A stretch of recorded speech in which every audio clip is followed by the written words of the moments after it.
How much do you see iGaming businesses being sold for these days? So we see that the trend is that we have more or less one large deal per month, and I believe the trend is a little bit reduced comparing to the last year. I think that's related to two key factors. One is economy in the world in general, all the conflicts what we have and all the policies what we have from USA. And another point is that basically on the regulated markets, we see that the consolidation is more or less completed, and we don't see a lot of potential deals in the horizon. Yeah, we are an M&A brokerage company called CETRON. Me, myself, I'm Gleb. This is Viktor, my partner. We are both co-owners. We are working more or less worldwide and let's say targeting small and medium-sized assets. The company is pretty fresh. We are working a bit less than 1 year. And if we are speaking about the main idea, we saw that there are a lot of, let's say, unstructured things happening in the M&A world, especially if we are speaking about lower checks. So we decided that we can bring a bit more order and a bit more structure here, which I believe we are doing pretty well now. Can you highlight some of the main milestones of the company since the beginnings? Yeah, I believe that main milestones are that first of all, we have a pretty decent database of investors already, so more than 150 groups and institutional investors. Plus, I believe that we are made a pretty strong and competitive structure, which helps us to bring this asset directly to the well-known brands and customers. And for sure, the thing that we are on daily contact with big groups and big funds, which let us understand their needs on daily basis, not only something they wanted like a couple months ago. And what would you call out as one of the most significant success stories to date? I think here we should mention a couple of deals we already closed, and with a couple of customers we are on the kind of late due deal stage, which means that I believe in the nearest future it will be closed. So in my opinion, that's a pretty good result, taking in consideration that the deal in M&A world is pretty long-lasting, let's say.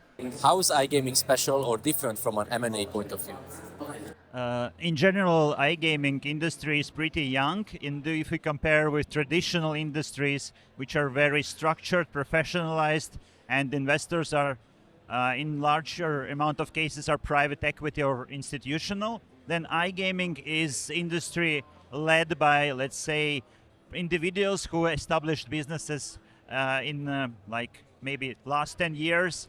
And I think the M&A process here is not really structured and super professional if we compare to other ones.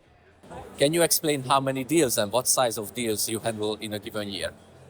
Okay, so actually we have quite many mandates. We have, let's say, more than 100 already, because we are focused on small and mid-sized deals. That means we are working with startups which are trying to raise from very, very small amount to several millions. And that means that we have a very broad choice of potential investments. But as Gleb mentioned, we just made a couple of transactions which are completed at the moment. In which markets do you see the most activity from an M&A perspective? What's driving this? I think here we should not speak about geography country-wise, but split the markets between regulated and, let's say, non-regulated or gray markets. And if we speak about regulated markets, there are substantial interest for the M&A deals. But as I mentioned, it's very, how to say, have been completed many deals in last years, and it's not so many space left there. So at least what we see a lot of potential in terms of technology, which is rapidly developing. And now with AI, it's we see much more, let's say, agile and smaller companies providing much better technology than some heritage companies. So I believe the potential is there, and we see a lot of interest from investors to go into the technology. In iGaming, there are different type of companies such as game studios, operators, affiliates, and tech providers. Which are the most interesting from an M&A perspective? According to our practice and what we see on the market currently, we see that everything that is regulated, if we are speaking about again small and medium checks, is interested for pretty broad amount of investors. I would say the affiliation business, which is not only the team behind it, but some other assets, that it's a well-established affiliate business. It's also something that people are looking for pretty much. And for sure, game studios with bright ideas, with nice start is something that people are looking for constantly on the market. At what stage of business do investors typically look to work with you? We usually work with established investors. Let's say it's typically a large group operating in iGaming, or it's a fund, private equity. And these investors are very professional. They usually have their M&A teams, and their approach is very structured and very professional to the potential acquisitions. How do you seek out potential buyers and sellers? Oh, that's a good one, because as we all know, iGaming industry is pretty closed. But thanks to our previous experience, we have pretty wide network already in iGaming. So we had a good possibility to collect all these people together in different channels. That's number one. And number two, that's why we are here on Malta. We are speaking more or less every half hour. We have meetings, speaking, looking. So that's what we do. At some point in the process, a price tag must be attached to a business. How do you do the evaluation? I think in iGaming industry, it's not easy to have a proper valuation, because the markets are not very transparent. A lot of deals are not publicly disclosed, so it's not easy to find information to compare multiples. But we usually work with very structured and professional M&A teams from the investor side, and they have in mind their valuation, they have in mind their returns. So I think that's usually is our beacon of understanding the valuation of the business. And on the other side, we work with many startups who are like taking their valuations sometimes from the air, which is, and those valuations could not be very reasonable, but it's the price is usually determined in the negotiation process. How long does it usually take to complete an M&A deal, and what is the typical process?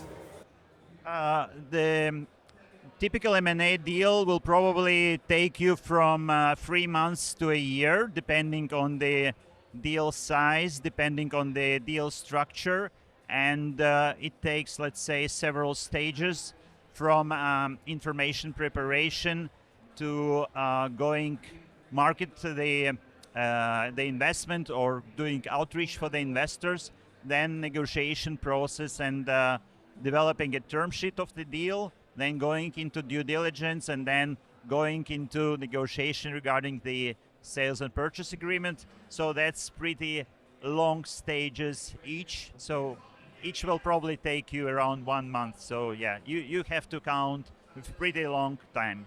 What should we look out for the remainder of 2026? Yeah, that's a good one. Also, I believe that for sure we should look out to the political situation in the world, because it's becoming more and more challenging and complicated, and of course a lot of changes in regulatory from regulatory perspective. We saw the changes in UK, we see the opening of Finland, we see the opening of New Zealand.